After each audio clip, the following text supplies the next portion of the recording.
Buenas noches.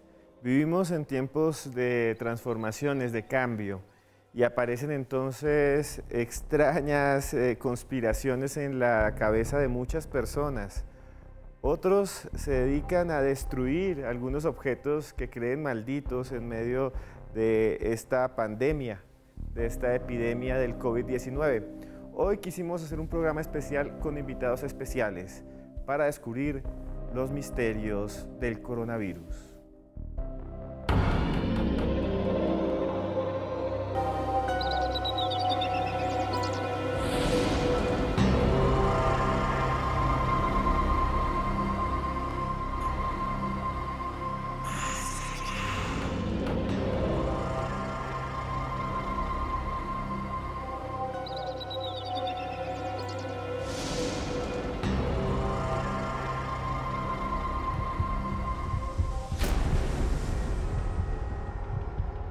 En medio de los momentos más fuertes aflora lo mejor de la humanidad y lo más extraño.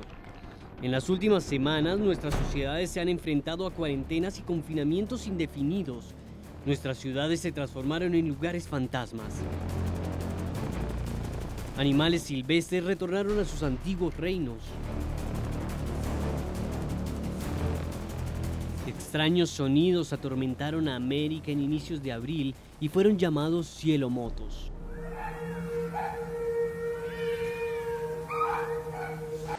Un fenómeno que muchos identificaron como las trompetas del apocalipsis, aunque científicos de la NASA afirman que los cielomotos pueden suceder en cualquier parte del mundo a causa del golpe de las olas en los acantilados, la caída de un meteorito o masas de nubes con alta densidad. Acompáñenos esta noche a conocer cómo el gobierno de Indonesia utiliza la creencia en fantasmas y demonios para que la gente se quede en casa. Los estadios de fútbol y sus misteriosos ocupantes, y cómo un grupo de personas ataca antenas de comunicación de los países más poderosos de Europa para evitar la pandemia, solo aquí, en Más Allá. Esta noche es una noche para explorar estos temas y muchos más aquí en Más Allá, en esta edición especial acerca de los misterios que han surgido a través de estas últimas semanas y los temas del coronavirus. Y para eso tenemos dos invitados especiales. Estamos aquí con el doctor Hernando Santamaría, neurocirujano, es psiquiatra de la Universidad Javeriana. Muy buenas noches, doctor. Hola, buenas noches. Muchas gracias por invitarme y por participar. Vamos a hablar hoy de algunos casos que han sucedido alrededor del mundo de comportamientos de las personas. Usted es un experto en ese tipo de comportamientos. ¿Piensa que lo que estamos viviendo causa estrés, cambios y también formas de ver el mundo distintas a partir de las cuarentenas y de las noticias? Por supuesto, digamos desde mi experticia, yo soy psiquiatra y soy investigador en neurociencias. Una de las cosas que uno ve es que este tipo de situaciones coyunturales cambian nuestros comportamientos de manera radical, cambian incluso nuestra fisiología, nuestros procesos neurobiológicos y nos enfrentan a escenarios desconocidos por todos. Y una forma tradicional del comportamiento animal y por supuesto el comportamiento humano es que ante escenarios desconocidos y nuevos existan mecanismos de estrés como la primera puerta de entrada para comprender esos escenarios nuevos. Entonces es usual que uno tenga estrés y que eso genere además un montón de síntomas difusos como cansancio, fatiga, problemas en el sueño, que es como nuestra primera línea de reacción ante un evento nuevo que es desconocido y que presume o presupone un riesgo inminente. Bueno, y también nos acompaña Nicolás Pernet. Él es historiador, además de eso ha sido profesor universitario, periodista, Premio Simón Bolívar de Periodismo. Muy buenas noches. Hola Esteban, ¿cómo estás? Un gusto saludarte y bueno, verte a la distancia una vez más. Usted como historiador, este momento que estamos viviendo es un momento que se ha repetido muchas veces en la historia de la humanidad, sino que nos tocó como generación, ¿o es algo único? Es algo único en la medida en que no se había dado de este tamaño en los últimos años. Pero es un episodio que se ha repetido muchas veces en la historia. Es un episodio que inclusive se sabía que iba a llegar, ya había estudios y había expertos que sabían que se iba a repetir el episodio de la pandemia.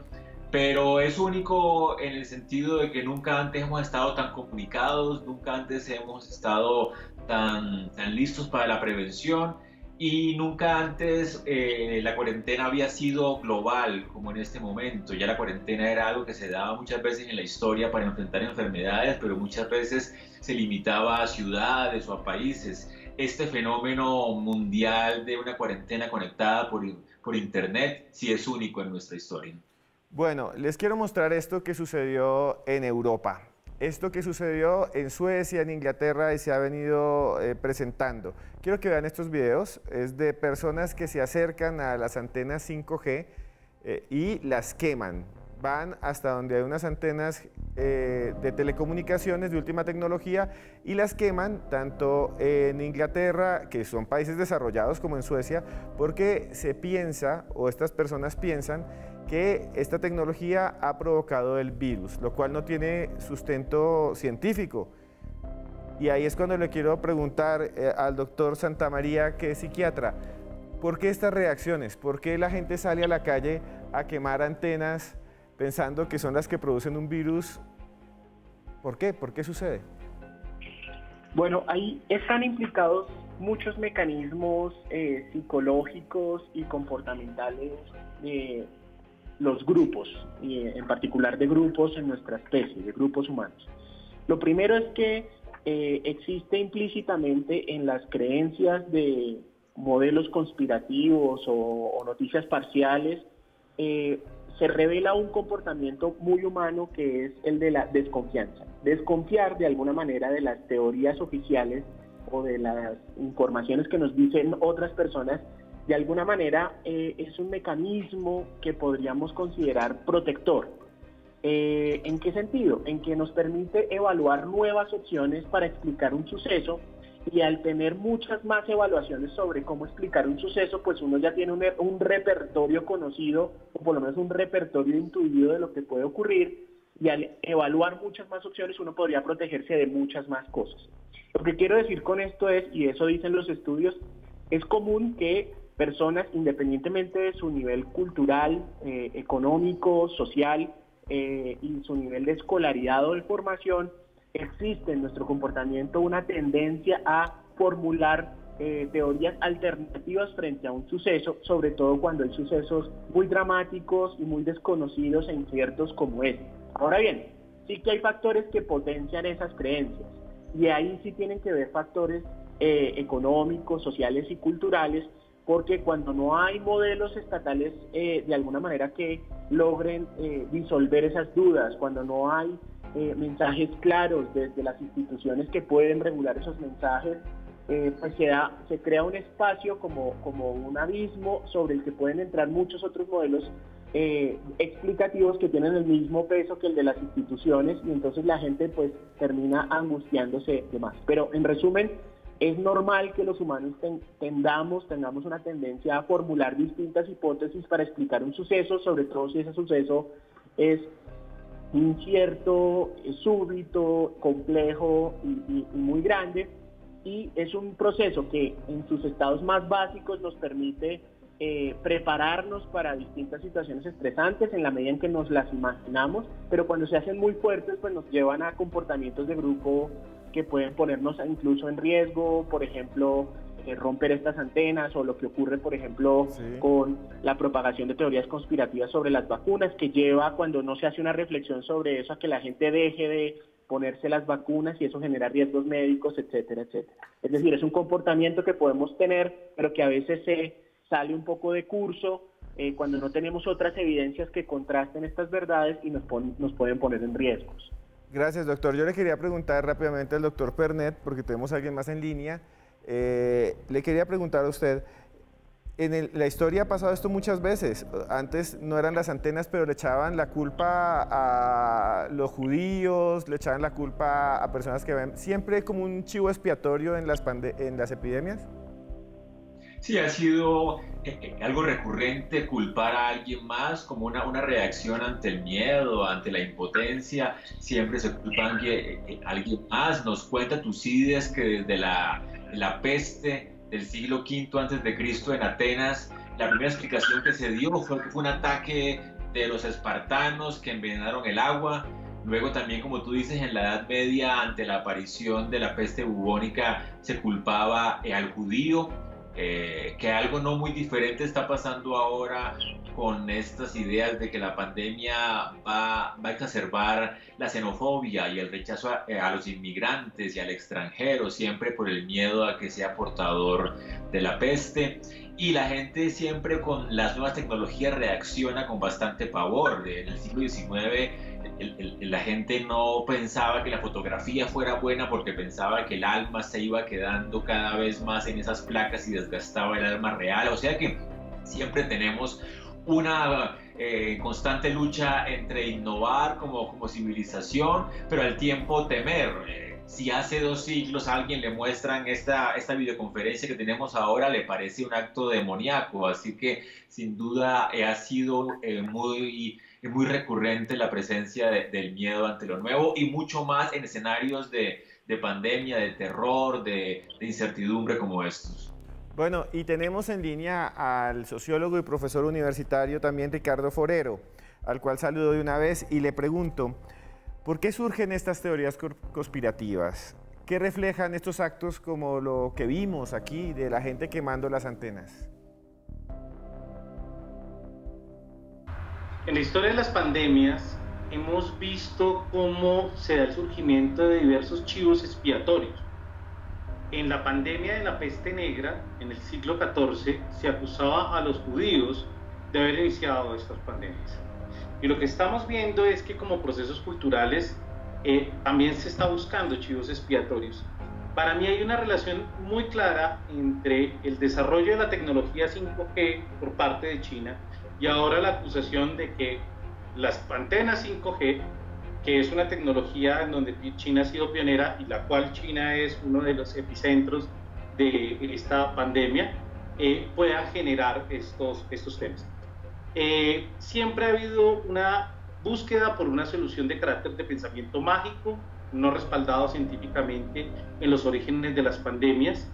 Obviamente la propagación de estas ideas a través de las redes sociales y apoyados por pseudocientíficos ha sido una de sus pilares, pero es muy importante ver cómo se generan este tipo de mecanismos y de ideas que quieren dar también una sensación de seguridad y de protección frente a este escenario que es tan complejo, que es un escenario que no podemos controlar como sociedades y que ha tenido una afectación tan fuerte en la vida diaria de los ciudadanos. Entonces se unen diversos factores y diversos elementos que bajo el discurso científico pueden tener claramente una tensión, pero que frente a los análisis culturales, pues evidentemente muestran este nivel de miedo que se ha venido propagando dentro de la sociedad. Muchas gracias, Ricardo. Ya volveremos de pronto con usted y quiero mostrarles algo muy simpático que sucede en varios estadios del mundo. Se permite jugar en algunos países y lo que están viendo son gente que juega y practica, pero no hay en las graderías personas. Y alguien en varios lugares del mundo ha puesto dummies, maniquís, porque dicen los jugadores que no se sienten bien solos. ¿Por qué hacemos esto?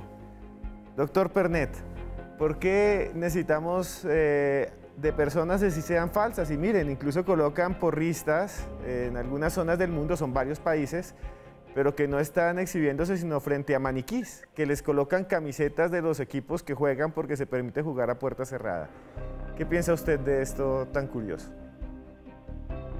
Bueno, es una parte importante del deporte y sobre todo el deporte contemporáneo que se ha vuelto un negocio imparable. Era una de las industrias más grandes que existían el espectáculo deportivo, y obviamente pues este cambio de escenario ha sido traumático para todos los espectáculos en general, y el deporte supongo que no se quiere quedar atrás. Desde siempre el deporte ha sido una muestra de que las cosas están bien. O sea, en antigua Grecia las Olimpiadas se realizaban cuando no había guerras, y era una forma también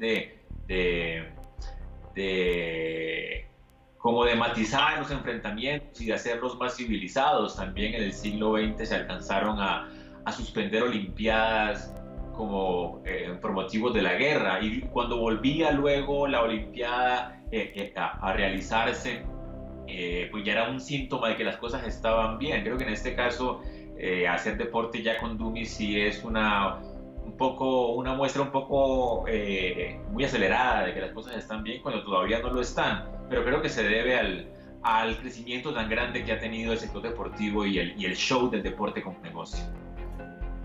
Y bueno, a esta hora, Nicolás, nos acompaña la antropóloga Nuris Cantillo, a la cual le quiero preguntar, ¿nos hace falta socialización? ¿Por qué suceden estas cosas? Buenas noches. Sí, sin duda nos hace falta la socialización, y yo creo que el virus, coronavirus, COVID-19, ha sido analizado mucho desde el punto de vista de la enfermedad corporal. Y un poco se ha llegado a algo de la enfermedad mental, pero no se ha hablado de los efectos culturales. La cultura funciona como unos códigos que tenemos establecidos. Y cuando llega este virus, no solamente nos afecta a nuestros cuerpos, sino que hackea, digámoslo así, los códigos que tenemos como cultura. Y así como el cuerpo debe tener defensas, la cultura también genera defensas. Las defensas culturales son los mecanismos de representación. Entonces, mientras que creamos códigos para acomodarnos a esta nueva situación, representamos la vida pasada. Y aquí nos enfrentamos, así como en el caso de la isla de Java, con una suerte de animismo, pero es un animismo moderno, y es la concepción de que nuestra alma, nuestro espíritu, nuestras emociones pueden hacer presencia en un partido de fútbol mientras permanecemos aislados en nuestras casas. Es una suerte de respuesta cultural para afrontar la frustración de no poder vivir un evento que tiene mucho significado, como es el fútbol. Es el mecanismo cultural para asumir esta carencia y este proceso de acomodamiento simbólico a una nueva situación. Muchas gracias, Nuris. Nos vamos a comerciales, pero ustedes recuerden, todas las preguntas, dudas y más lo pueden hacer con el numeral COVID más allá. COVID más allá está ahí abajo. Por favor, escriban en Twitter sus preguntas. Ya volvemos, porque esto es Más Allá. Continuamos en Más Allá en esta noche, en la que nos escriben muchas personas con el numeral COVID más allá. Pero quiero que vean este video. Esto, lo que están viendo, pasa en la isla de Java, en Indonesia, en donde las autoridades, para que la gente se quede en casa y no se salga de la cuarentena, se disfrazan de fantasmas, de una especie de demonios que hay en esos países, en las creencias, y se les aparecen a la gente por la noche. Estas imágenes son oficiales de Reuters, y es una estrategia del gobierno de la isla para atemorizar. Vean ahí cómo visten a este hombre, y los visten con el traje de la muerte. Así como los están maquillando de personas fallecidas. Los ponen pálidos, les colocan esas mortajas, y la idea es salir en medio de la oscuridad, saltando como tradicionalmente salen los espantos, como muestran esta representación, y hacer que la gente se vaya a la casa. Imágenes oficiales del gobierno de este país. Y le quiero preguntar entonces al doctor, ¿qué piensa al doctor Santamaría de estas estrategias y por qué surgen estos límites entre la creencia y lo que hoy estamos viviendo? Pues lo primero que yo diría es que en el comportamiento humano, uno de los grandes gatillos y motivadores de conductas, de reacciones, son los sistemas de creencias. Los sistemas de creencias pueden llevarnos a tomar decisiones de distinto orden. y pueden regular grupos en conjunto. Son absolutamente necesarias para nuestra socialidad, tienen también muchos, digamos, fines en el mundo enriquecido de nuestras interacciones sociales, pero también en algunos casos pueden ser instrumentos para aumentar nuestros temores, para aumentar preocupaciones que se tienen como grupo. Es natural que los humanos tengamos comportamientos con respecto a creencias que formamos. Muchas de esas creencias están informadas científicamente, muchas no, la gran mayoría no lo están, porque surgen también de las interacciones con el otro, en donde no operan elementos de un conocimiento profundo sobre lo que ocurre, sino simplemente de cómo se van dando en la interacción. Entonces, las creencias están ahí, son nuestras, definen en gran parte nuestros comportamientos, y yo veo acá una estrategia desde lo personal un poco excesiva, dramática, de movilizar a través de las creencias un comportamiento masivo. Como idea me parece que tiene sustento, pero me parece que pues de alguna manera es aprovecharse un poco de un escenario de incertidumbre y de angustia que puede tener la gente, pues para que la gente se comporte como en un momento se requiere. Bueno, y también está Nuris Cantillo, que es antropóloga hasta ahora. Nuris, ¿por qué cree que se dan estos comportamientos? Para entender este comportamiento en la isla de Java hay que entender la religión en Java. Esto ocurre en una aldea, en un poblado del centro de la isla, que es Sukoharjo. La isla de Java es la isla más poblada del mundo, entonces el contagio por coronavirus implicaría un gran número de pérdidas humanas. Bueno, y la religión de la isla de Java incluye un sincretismo entre el animismo, el hinduismo, el cristianismo y el islamismo. De estas religiones, el generador de sincretismo es el animismo, en donde la gente concibe que todo tiene vida. No hay objetos inanimados, no hay seres inanimados. Y dentro de ese animismo vale resaltar una práctica de entierro en el que cuando la gente muere le ponen un sudario alrededor del cuerpo en el que le amarran el cuello, las manos y los pies. Se concibe que el espíritu, el alma de la persona que ha muerto sigue en el cuerpo hasta 45 días después de la muerte.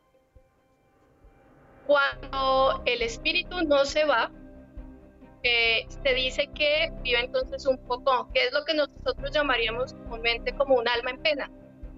Y los pocón buscan liberarse a través de la vida buscando otras personas. Entonces hay gente que puede ser víctima de un pocón, y es este pocón el que está representado por los voluntarios que quieren persuadir a la gente para no salir a la calle. Entonces por eso tiene esa efectividad, porque estos voluntarios están representando a seres que hacen parte de la realidad de la religión en Java. Muchas gracias, Nuris. También, profesor Pernet, ¿qué piensa usted de estas representaciones? De esta gente que va por las calles vestida de espanto en medio del coronavirus. Mientras lo veía, pensaba en América y en una pandemia de la cual no se habla mucho, de una epidemia que fue la epidemia de la conquista de América, que ahora los medios suelen recordar mucho la gripe española o la peste bubónica europea, pero cuando llegan aquí los españoles y traen la viruela, el sarampión, la salmonela, enfermedades que no existían en este continente, el porcentaje de muertes fue altísimo, mucho más que el de la peste bubónica o la gripe española. En ciertas partes llegaba a ser el 90% de los contagiados morían. Y fue una de las explicaciones más claras del triunfo de la invasión europea a América. Y también estaba en juego un elemento metafísico, un elemento donde la enfermedad se asociaba con el abandono de los dioses, con la maldición que caía sobre esas tierras aztecas o incas o muiscas, porque justamente al tener esas enfermedades eruptivas en la piel y todo esto era un síntoma claro de que los dioses estaban del lado de los españoles y que los españoles venían casi como dioses, como figuras del más allá. No es el mismo caso que me muestras ahora, pero sí me hace pensar que muchas veces la enfermedad puede ser usada o puede ser explicada de manera metafísica, asociándolo con seres, con dioses, con seres mitológicos, con el más allá que nos ataca en esta vida y que ha tenido papeles importantes en la historia y ha sido causante de tragedias como las que tuvimos en nuestro continente hace 5 siglos. Gracias, profesor Pernet. Ya volvemos, vamos a comerciales, pero antes déjenme decirles que este libro puede ser muy bueno para estos tiempos. De José Saramago, Premio Nobel, Ensayos sobre la ceguera. Lo pueden conseguir en cualquier librería virtual, ahora están en promoción. Le va a gustar muchísimo, gracias a Penguin Random House y a la señorita Estefanía, que siempre nos ayuda. Y bueno, hay un montón de tuiteros, cantidades. Yo ahorita estaba leyendo a Exxon Giraldo, al que siempre escribe que es Carechimba, a un montón de gente. Ya ahorita los leo, después de esto, a Fierita83, pero no se muevan, porque ya volvemos y esto es Más Allá.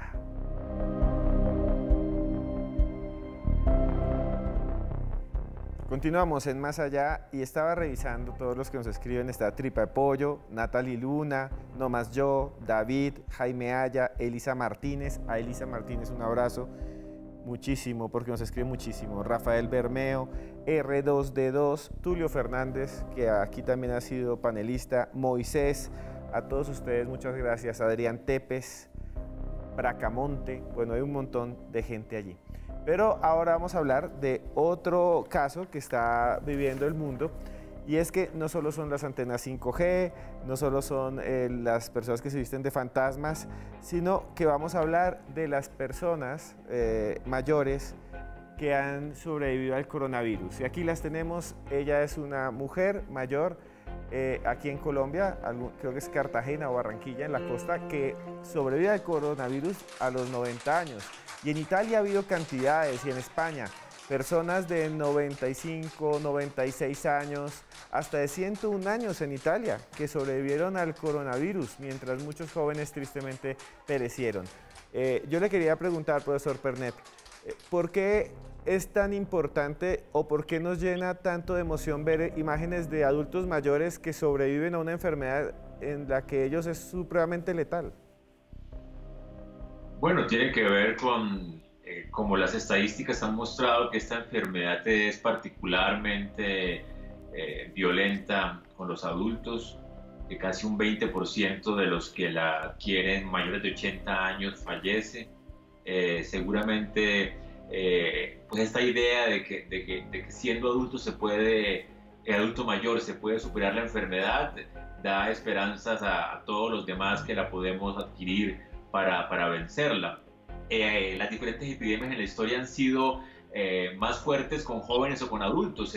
Se dice que la peste bubónica de Europa, que la atacó durante varios siglos, la peste negra no fue nada más un episodio, un año como se piensa, sino que fueron varias pandemias recurrentes en diferentes lugares. Pues era muy fuerte con los jóvenes, sobre todo mataba más jóvenes que viejos. En la gripe española, que seguramente si alguien de 101 años, como decías, sobrevivió al COVID, quiere decir que también estaba vivo en el momento de la gripe española, que era más fuerte con jóvenes también, porque en gran parte fue regada por el mundo por los soldados que estaban terminando de pelear la Primera Guerra Mundial. En este caso, las estadísticas parecen mostrar hasta ahora que son más los mayores, pero por lo que he visto no todos estamos extensos así de la enfermedad. Así que es un momento de inspiración, sin que quiera decir que que ya esto garantice la inmunidad del grupo o que no la van a tener de nuevo. Así que es sin duda algo que tener en cuenta. Doctor Santamaría, quería preguntarle, después de ver estas imágenes que están por el mundo de personas mayores que sobreviven o que se recuperan de la COVID-19, ¿por qué se vuelven tan masivas? ¿Por qué se vuelven tan esperanzadoras? Yo creo que precisamente porque revelan la posibilidad de una fortaleza que tenemos como especie, como grupo humano, y de alguna manera resulta como un recurso de afirmación y constatación de que se puede, de que hay alguna manera de hacer frente a esta pandemia. Lo cierto es que esto también surge, como surgen muchos de los otros fenómenos que tú nos has compartido en tu programa, en un escenario de incertidumbre y de falta de información. Si la información fuera suficiente en este caso, se podría revelar que la gran mayoría de personas en el mundo van a hacer frente a la experiencia del COVID sin generar muchas condiciones médicas complejas. La gran mayoría, estoy hablando de que más del 70% de las personas vamos a vivir la posibilidad de la infección sin tener mayores consecuencias. Y constatar que incluso en aquellas personas que tienen más riesgo existen casos de supervivencia es una forma de recordar que como grupo tenemos algunas opciones y recursos para hacer frente a esto. Evidentemente es un mensaje de esperanza, evidentemente es un modelo positivo y en general en el comportamiento de los humanos los modelos positivos suelen ser mucho más movilizadores que los modelos negativos. Casi siempre que uno apela a modelos positivos para convencer grupos, tiene mucho más impacto que cuando apela a modelos de castigo o temor. Y esto es un comportamiento que emerge de manera espontánea y revela de alguna forma nuestro comportamiento y cómo nuestras emociones se ven moduladas especialmente por experiencias positivas. Gracias, doctor. Y hasta ahora también está el doctor Manuel Vargas, que es virólogo y profesor universitario de la Universidad Nacional. Y le preguntamos sobre este caso de las personas mayores que sobreviven. ¿Cómo logran estas personas sobrevivir? ¿Por qué médicamente lo hacen? Cuando se da una infección, por cualquier agente que él sea, esta infección no va a matar al 100% de las personas. Sí, hay grupos vulnerables que son todo el grupo de personas que están a mayor riesgo de, primero, tener una infección más grave, de requerir atención en unidades de cuidado intensivo, pero por otro lado también están a mayor riesgo de morir. Cuando uno dice mayor riesgo no quiere decir que el riesgo sea 100% en nadie. No. O sea, si yo manejo en estado de embriaguez tengo mayor riesgo de accidentarme, ¿sí? Pero no quiere decir que todos los que hayan tomado algún trago se van a accidentar. Muchos sí, ¿sí? Muchos sí. Entonces, por eso, pues, uno baja el riesgo si no toma medidas de riesgo. Entonces, yo creo que es importante que tengamos en cuenta que sí, que hay personas que se reponen, que hay personas que controlan la infección, y claro, pues uno lo ve como un milagro, una persona de 92 años que tiene muchas condiciones y que sobrevive a la enfermedad. Pero también uno ve una persona de 29 años que se complica, entra a unidad de cuidado intensivo y fallece. ¿Sí? O sea, se da toda una amplia gama de presentaciones. No necesariamente es que sea exclusivamente la mortalidad de personas mayores. No. Hay mayor riesgo, pero ese riesgo no quiere decir que es el 100%. ¿Sí? Hay mayor probabilidad de que eso suceda. Muchas gracias, doctor y profesor Vargas de la Universidad Nacional. También tenemos algo aquí interesante. Quiero que vean estas imágenes y tiene que ver con la proximidad y con la idea de separarnos. Este es un invento que había hace varios años, es muy curioso. Para muchos es aterrador. Es un dedo que cuando usted toma el celular, lo toca usted para que usted se sienta acompañado de otro ser humano. Ahora mucha gente está buscando compañía y se crean estos artículos, este es antiguo, repito, pero hay muchos modernos, de dedos que simulan que el celular tiene vida, que es un gato, que nos toca y que nos acaricia. Es curioso, pero está ahí y se vende. Le quería preguntar, doctor Pernet, ¿qué piensa de estos aparatos robóticos como que suplen la humanidad? Me acuerdo un poco de las muñecas eróticas que tenían los soldados en las guerras y que después se vendieron en la sex shop. Sí, no, y también los que llaman los consoladores también para las mujeres. O sea, no es un invento que sea muy diferente a cosas que ya se han visto. Y es muy propio de nuestros tiempos, ¿no? Esta idea de que cada vez nos virtualizamos más, nos separamos cada vez más de los demás. No es un fenómeno que se deba nada más al COVID, que ya venía desde antes. Las estadísticas mundiales hablaban de un aumento gigantesco de las personas solas, que vivían solas, de hecho, y que al tiempo que cada vez nos separamos más como personas, nos conectamos más por medios virtuales y nos empezamos a enviar corazones por redes sociales o abrazos virtuales, y ahora también contacto virtual. Ahora nos miramos a los ojos por internet para decirnos que nos queremos en las videollamadas. O sea que no es algo muy diferente a lo que ya hemos visto, que ha sido un proceso muy gradual, muy lento. Antes, hace siglos, la idea de individualidad no era tan fuerte. La idea de privacidad o de intimidad, inclusive todas las familias vivían en casas enteras o se compartían los cuartos. Cada vez más nos hacemos más individuales, más separados, más aislados, pero más conectados por medios virtuales. Y quería preguntarle lo mismo al doctor Hernando Santamaría, que es psiquiatra. ¿Qué piensa usted, doctor, de esto? ¿Es una búsqueda de afecto? ¿La tecnología se adapta? ¿O es el capitalismo y el mercado vendiéndonos cosas? ¿Qué piensa usted? Yo creo que evidentemente hay que considerar que la tecnología está inmersa en todas nuestras interacciones, en nuestros procesos vitales, en nuestra cotidianidad. Resistirse a eso de alguna manera es perder un poco la oportunidad de hacer uso de esa tecnología de una manera que nos permita vivir con nuestras costumbres y nuestras formas humanas. Y a mí me parece una estrategia muy interesante generar recursos para que los recursos virtuales de alguna manera, perdón la redundancia, trasciendan ese modelo frío, estático, aséptico, alejado un poco de lo humano. Este tipo de modelos, yo conozco muchos estudios de laboratorios importantes de investigación en el mundo en ciencias cognitivas y neurociencia, que de alguna manera intentan entender de qué manera los humanos interactuaríamos mejor con la tecnología que, como digo, hace parte ya de nuestra vida cotidiana, está ahí, estamos inmersos en ella. Entonces lo que tenemos que hacer es cómo nos adaptamos mejor a eso.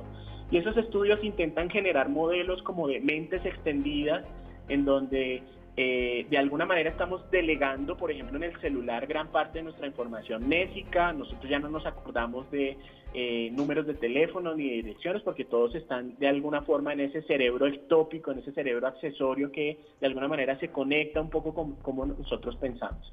Que los recursos de tecnología tengan ahora la posibilidad de tener expresiones mucho más humanas, particularmente el tacto, el contacto, la cercanía, pues me parece un intento interesante de vincular lo tecnológico en nuestra vida cotidiana. Sé que es un reto muy grande, posiblemente fallemos en ese proceso, pero yo no imagino un futuro sin tecnología, creo que nadie. Y si esa tecnología en ese futuro pretende emular ciertos procesos humanos muy importantes para la construcción de sentido, para la socialidad, como el contacto, la cercanía, digamos un poco el afecto, pues eso sería la única manera de que esa tecnología pueda seguir siendo parte de nuestras vidas y de alguna manera sea inmersa de manera implícita en nuestros comportamientos.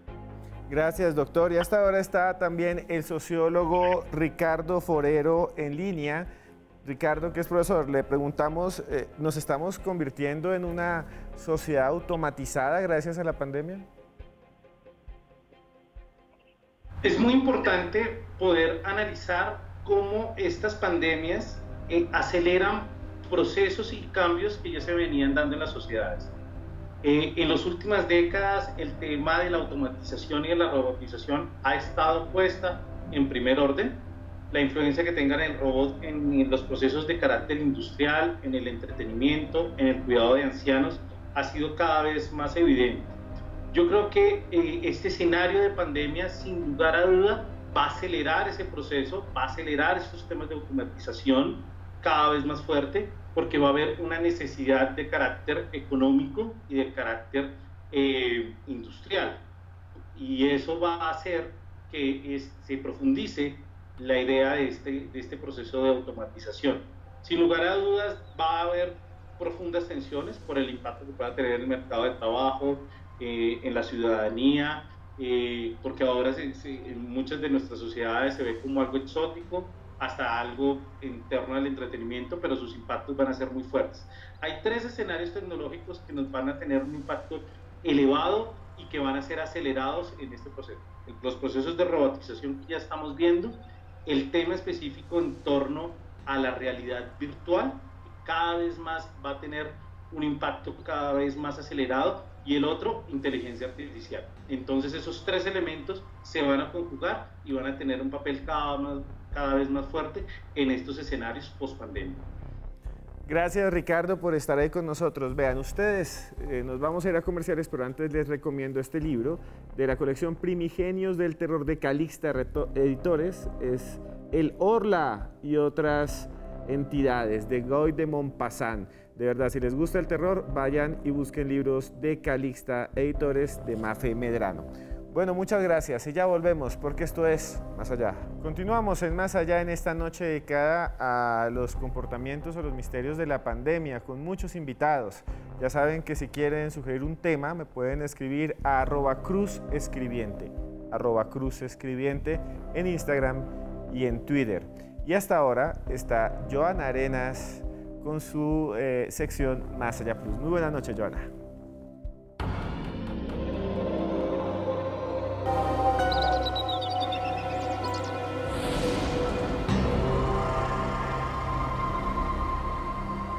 Buenas noches, Esteban, un saludo muy grande para usted y para todas las personas que a esta hora están conectadas con nosotros a través de nuestro numeral del día de hoy. Y mire, en medio de toda esta situación global que estamos viviendo a causa de la pandemia, quiero decirle que hay muchísima información a través de la red. Muchísimas noticias falsas, videos positivos, videos negativos, en fin, una cantidad de información que nos está llegando minuto a minuto. Y quiero que analicemos un poco estas imágenes que ustedes están viendo, y es de la policía en India. Aquí claramente se puede ver que están golpeando a los transeúntes, pero yo quiero que contextualicemos un poco esta noticia. Resulta que a finales de marzo, el primer ministro de ese país, Narendra Modi, declaró un bloqueo nacional. A través de cadena nacional le pidió a todos sus ciudadanos que se quedaran en sus casas, que no salieran. Además aseguró que cada calle y cada vecindario estaría custodiado y bloqueado para evitar que las personas se contagiaran con el coronavirus y así, por supuesto, salvar la vida de sus compatriotas. Pero días después de poner en práctica esta información, resulta que a través de redes sociales se empezaron a filtrar videos como este que ustedes están viendo, donde la policía de ese país, con palos, con varas, incluso con bastones, golpean a los transeúntes. Asimismo, los obligan a hacer flexiones de pecho, sentadillas e incluso a estar por algunos minutos en algunas posiciones incómodas. Claramente, a través de los medios de comunicación se filtró esta información. Intentaron entrevistar al director de la policía de India. Este aceptó la entrevista y al ver las imágenes dijo claramente que esto no había sucedido, que esto podría ser información falsa. Pero ustedes lo están viendo. Aquí claramente queda registrado, y lo que muchísimas personas denunciaban era que salían a la calle simplemente para abastecerse de alimentos, de medicamentos que son necesarios, por supuesto, para estar dentro de sus casas. Claramente, como ustedes lo ven allí, esto parece ser un claro proceso de abuso de la autoridad. Pero me gustaría, Esteban, que usted y nuestros invitados de hoy analizaran un poquito esta situación. ¿Qué les parece? Porque en redes sociales hay un gran debate. Algunos aseguran que sí, es abuso de la autoridad, pero por otro lado hay quienes plantean que es una buena herramienta para que las personas se queden en la casa, cumplan la ley y así evitar más contagios del COVID-19. ¿Cuál es la opinión de ustedes? Aquí los dejo con ese debate y nosotros nos vemos en 8 días con otro Más Allá Plus. Muchas gracias, Johanna. Me recuerda mucho que en India siempre llevan un palo de bambú los policías como una forma de ellos tradicional. Doctor Santamaría, ya para terminar, su conclusión final. Ha sido muy bueno que esté con nosotros acá y ya estamos terminando el programa. ¿Qué pensar de todo esto que hemos visto? Su conclusión de todo esto. Bueno, muchas gracias por invitarme. Lo que yo podría decir es que en efecto lo que estamos viviendo es un montón de reacciones y comportamientos humanos ante los escenarios de incertidumbre y de angustia, ante una situación nueva que nos desborda y que de alguna manera no teníamos en mente. Esos escenarios a veces resultan en estrategias positivas de adaptación y hay otras en donde se ven comportamientos pues, que vulneran la integridad y la libertad de las personas. Uno puede explicarlos desde el punto de vista fisiológico, psicológico, comportamental, más no justificarlos, como es este último caso de un abuso de autoridad que, si nos pusiéramos a reflexionar, entenderíamos que surgen también de una noción de intentar modular el comportamiento a través del temor y el castigo. Digo yo, frente a eso, los estudios son muy contrarios y sugieren que es mejor generar modelos positivos para cambiar comportamientos. Creo que nos vamos a enfrentar a un repertorio cada vez más nuevo de comportamientos en la medida en que este proceso de la pandemia, que también digo no es solo un proceso biológico que haya impactado la humanidad, una humanidad aséptica, sino que es también un proceso social y contingente, vamos a encontrarnos con un montón de repertorios de cómo nos enfrentamos a esos cambios y muchos de esos comportamientos van a revelar digamos, estructuras muy primarias de cómo enfrentamos eventos estresantes y nuevos en los humanos. Esperemos que encontremos en esos nuevos comportamientos de adaptación y estrategias positivas, que ya hay muchas en el mundo y que yo creo que también hay que empezar a resaltar. Doctor, eso es, muchísimas gracias por invitarme. A usted, muchas gracias y nos gustaría tenerlo más aquí. Doctor Pernet, rápidamente, nos queda muy poco tiempo, su conclusión final.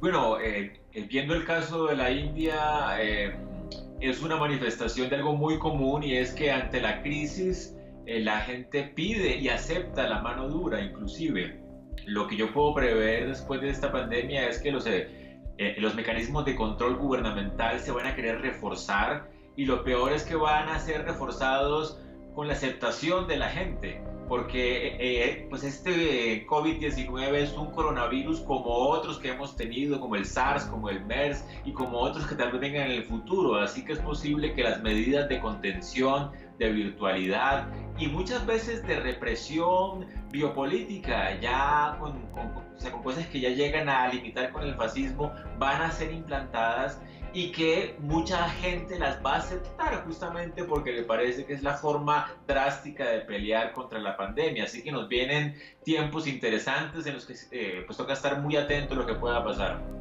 Muchas gracias, doctor Pernet. Nos veremos pronto, espero. Bueno, señores, y ustedes que están allá en su casa, espero, todos en su casa, cuidándose, lavándose las manos.